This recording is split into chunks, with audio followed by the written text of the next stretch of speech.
guys, and good morning. We are now going to check our all-new Toyota Ative, the hybrid sedan of Toyota. So let's see.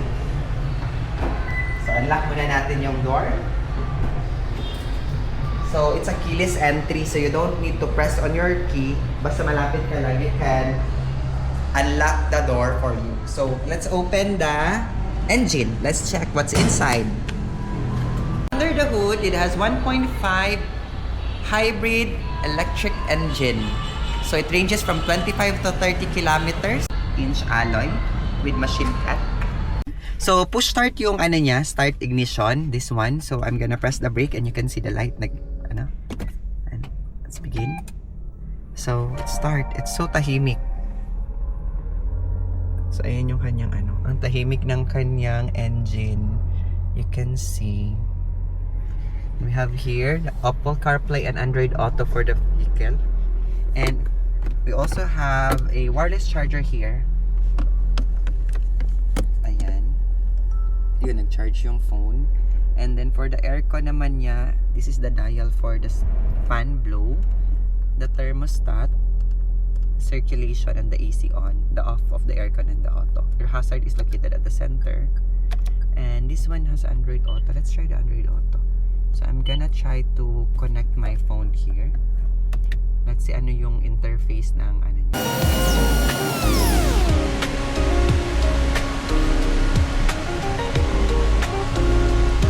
Pakiramdam na naka-hybrid. Let's go! So first and foremost, yung impression ko is sobrang lambot ng steering niya. Typically sa mga kotse, ganito talaga siya. Napag-gasolina, napakalambot ng steering. Aside sa malambot yung steering, napakadali. Kitang-kita mo lahat. Wala kang parang blind spot. Check natin here na side. So let's go now. So first initial natin acceleration. Wow, ang ganda. Ang ganda ng handling niya. Sobrang gaan. Try mo ilabas daw yung Paul, yung camera dito sa pataas. Dito? Dito. Kanyang interface pag naka-Android Auto, these are the menus. And then pag ibabak natin, this is the map. We are here in Toyota Cagayan de Oro. So we're going to test drive this unit para malaman natin kung maganda ba yung kanyang handling. Okay, are you ready? Ready. Let's go. So dyan.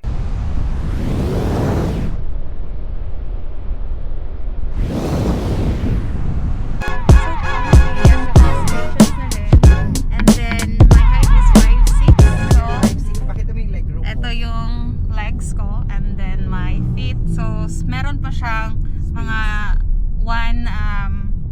mga isang dangkal pa. Okay. Ayan. How about sa center? Medyo masikip ba dito sa center? Meron bang naka-ano? Sa center naman ako, syempre elevated, tsaka may parang dito sa center may elevation din. Pero may aircon vent. Yes. So may aircon meron vent din siya sa likod. Tsaka pwede mo siya ma-adjust kung anong posisyon ng air vent. So mas maganda kasi mas mabilis lumamig. Yes, opo. Di ba sa ibang kotse kasi nasa harap lang. So this one na kotse is meron din siya sa likod. So ang maganda. And then may na rin siya, connecting na wire for charging. Mga port. Yes. Ano yung USB?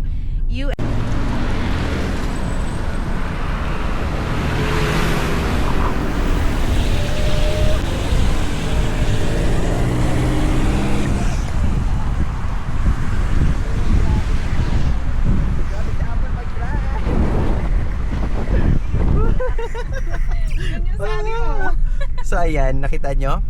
So again, meron tayo dito yung natin, wireless charger. We have the aircon vent. Ito yung kanyang transmission duct.